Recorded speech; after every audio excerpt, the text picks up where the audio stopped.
welcome to another episode of the Lone Recruiter Podcast. I'm your host, Brett Clemenson, and if you're a recruiter out on your own or just lacking general advice or mentorship, you've come to the right place. Our episodes are designed to give you the motivation, the strategies, and the support you need to become the very best lone recruiter. So join us, join Beth, grab a cup of coffee, let's take your desk to another level. Now, I brought you in today because for anyone who's watched this before, they know who Beth is. She's our marketing guru at Alra on the recruitment agency side of things.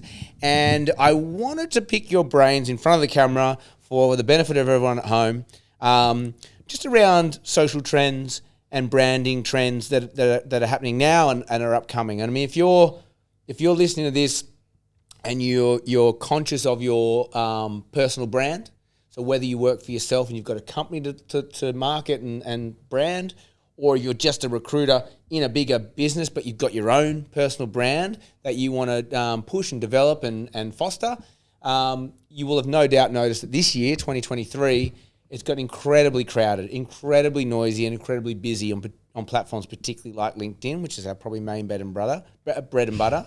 So my question to you, Beth, is how as a recruiter do you cut above that noise? And what does 2024 look like in terms of what's going to be required to stand out amongst the pack? Yeah, 100%. There is a lot more noise on LinkedIn now. And I think a lot of recruiters, particularly if they're just starting on their journey to build their personal brand, are there going, well, how do I compete with all this? I think the first thing I always preach is authenticity, be yourself. Yes, you've got a whole lot of expertise you can draw from. Yes, you can do things from videos to graphics. All that stuff kind of comes under your personal brand. But if you're not being yourself and you're not being consistent, and that's where being yourself helps, because if you're trying to put on a persona or whatever, staying consistent with that is really difficult. Yeah.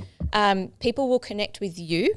They're not going to connect with you if you're trying to be someone else. 100%. And if you're, I've seen this so many times, but like if you're not sure what to post, so you're going to chat GPT and putting some stuff down, it's so freaking obvious. It's so obvious. I've done a fair bit of playing with chat GPT because I've got so much work on my desk at any given time. I'm always like, oh, how can I cut 5 minutes off here and there? So I've played with it. I can tell you that from a marketing viewpoint, I can spot a post written by ChatGPT in 5 seconds because they're all so generic. They're all very like hyper and let's go do this and motivational this. And unless you give it very, very good prompts, which most people haven't taken the time to learn how to do. Or they're too robotic. Far too robotic. Just too robotic in terms of an answer. I'm a huge believer. So what you're basically saying, what I'm picking up on, and I know you're telling me, you're in my ear all the time, be absolutely authentic to yourself. 100%. There's caveats within that. If you're someone that drops a lot of swear words on a daily basis, obviously you need to, you do need to rein that in a little bit because you are building what's a professional brand, right? Time and place. But that doesn't mean you can't use it. Just make sure it's done in a relatively appropriate I'm a genuine way. believer that if you've got an opinion on something, put it out there because it will be someone else's opinion. It might be opposed by someone, but that creates and fosters a healthy sort of discussion. Yes. And it is so much easier being yourself than trying to be someone else. Yeah, that's it. And you can say, look, if I always think about recruitment as two separate profiles. You've got your personal brand and you've got your company brand.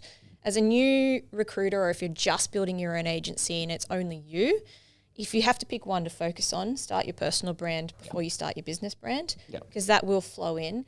But if you want to have a very slick, professional voice, save that for your company brand. Get people to connect with you first and foremost on a personal level, and then that's going to help everything else you do.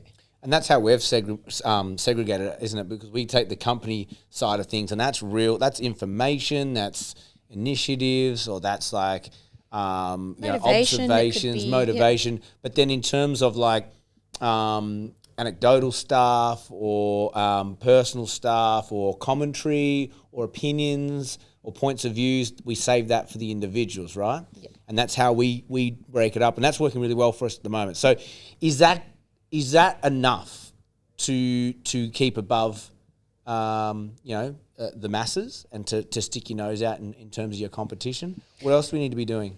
I think initially, if you're starting out, that's enough. You want to have your own viewpoints. One of the things I think we see a lot of people, particularly when they're starting out, doing is just regurgitating things other people have said. And yeah, okay, I get it. Nothing that's on social media or the internet is ever going to be truly original because it's all been said or done before in some way. But you can always take your own unique spin on it. And yeah, if you want to mix it up, start doing videos, start throwing in graphics, start really playing with the types of content you put out there. But honestly, if you go through and you look at all of the recruiting influencers or micro influencers, whatever you want to call them, they're all just them. So there's a lot of people who listen to this as well, and they say, that's great. And I know what you haven't touched on yet, but you always say is like consistency and like daily. Well, look, you've talked a lot about the concept of falling back to your habits. When it comes to social media, habits are very important because, great, if you're posting once, let's put this out there, posting once is better than not posting at all.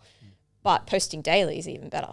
Like you need to be setting up some systems, putting aside scheduled time. Doesn't have to be long. It could be you put one post up a day and you spend 10 minutes social listening, and I'll touch on social listening more soon. But those systems, when it comes to really building out your following and getting people to engage with you, really important. So for anyone here going, that's all very great, how the frick do I come up with content daily?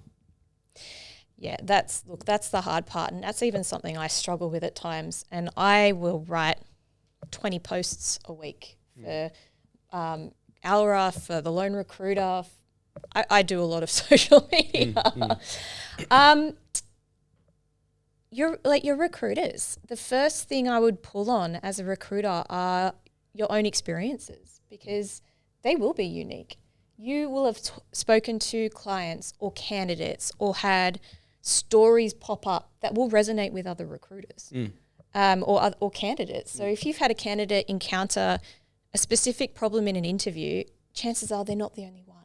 Yeah. So use that. 100%. So something that's helped some people here as well when they ask me that question, which is some of my habits, when I think they're quite practical. Because again, if you're not naturally creative or if you struggle to write ads, you will struggle to do social media posts. I noticed the people in the office who struggle to write ads really struggle with social media because it's even more of themselves out there. But I can give you a couple of quick tips that I think are really useful that I've started hacking to help me along. Because mine isn't that I have trouble coming up with stuff. I have trouble coming up with stuff quickly. Yes. You know, I don't have an hour to sit down and just think about what I'm going to post about. I've got 2 minutes. And I'm usually doing it when I'm sitting behind a drum kit with the kids at band or whatever. And, you know, and it's so my first hack, and this might be useful for people out there, is you touched on social listening, but just trawl LinkedIn and comment. Just aim for 5 comments a day in the morning on various things, right? And what you'll find is some of those comments could actually quite easily be a post. And it actually prompts you now LinkedIn has a feature that allows you to turn any comment into a full-fledged post. That is probably the easiest way. If all you did from this podcast to take away was that I'm going to do 5 comments a day and I'm going to take one of them and turn it into a standalone post, you're covered. Yep. The other one, the other thing I do is I have a notepad, or on my Apple, I've got the notes. I just have a page that's dedicated to posts. Yep. So if I have an idea, I jot them down. You know, that's a good idea. I just put a little note there. So then when it's time to do a post, it's ready to rock and roll. You can even add to that, have one on your desk every time you're on a client call, candidate call, anything, and an idea pops into your head, quick note. Yeah. And then you've got a ready-made list to go 100%. back to. And then the other easy one is, and you forget this, but you are the eyes and ears between all of the clients that you service.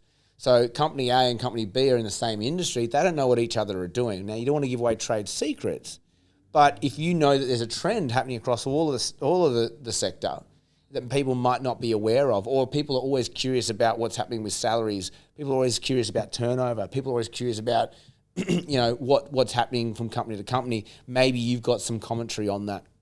Salary is always a great one because I think people want to know what other people are earning, right? It's that whole keeping up with the Joneses mentality. Ooh, yeah. And it's why the Hayes salary survey does so well every year. And if you can do any posting around that, and I can tell you from a statistical point of view, any post that in the opening line has numbers in it, that post is going to do better than a post that doesn't. And that's just a little hack. And it's because the human eye is naturally drawn towards numbers and symbols. I like it. Little hack. So we've established that 2023 is noisy. There's a hell of a lot more people posting on LinkedIn and socials in general. And what I've taken out of this is that quality will reign supreme and consistency will reign supreme. 2024, do we have any idea of what's coming up and what we think the trends are that are going to emerge? I think there's going to be a couple of things that we'll see more creeping into LinkedIn. They're happening on other social networks, but we'll see them creeping into LinkedIn a bit more. And the first is industry nano influencers. So you're talking about, like, if you're in the recruitment industry, everyone knows Greg Savage, right? He's probably the main influencer there. But you can already see for recruitment, there's other little influencers starting to pop up. Like, you could almost call yourself one. But every single industry, whether it's finance, whether it's construction, because so many more people are starting to put themselves out there. They understand it. They're understanding how it works. They're starting to get traction. So like anything, it's segments. It starts to just get deeper and deeper and deeper. Okay. I think you're going to start seeing that happen a lot more. And if you're someone trying to build your own social network, there is an opportunity to leverage off the work they've already done. Like something you mentioned, commenting on top posts that you see every single day. Find the nano influencers in your industry and start being the first person to comment on their post every day. Everyone that sees their post is going to see you. Easy way to leverage a market, doing half the work. That's it. I've even read that commenting is more powerful than posting these days. Well, that's going to be my next point. So social listening, that's what I said. I'm going to come back to is going to be even more important because you can look at this in terms of brands, whether it's clothing, corporate, no matter what. The brands that do the best on social media are the ones that really get what their audience is trying to tell them, and that's because they're actively responding on across their social networks, responding with their services to what their audience is looking for, their problems, their pain points, whatever that is. So going into your particular sector, seeing what their issues are, commenting, making insightful, thoughtful comments that help those people, I think is going to be really important. Okay. That was good. Thank you. I feel like we got something out of that. Thank you, Beth. That's all we have time for today. Hope you got something out of it. As always, if you did get something out of this, share it, like it, give us a 5-star review. It does help us grow, so thank you very much. Have an amazing day. And as always, may all your deals come true.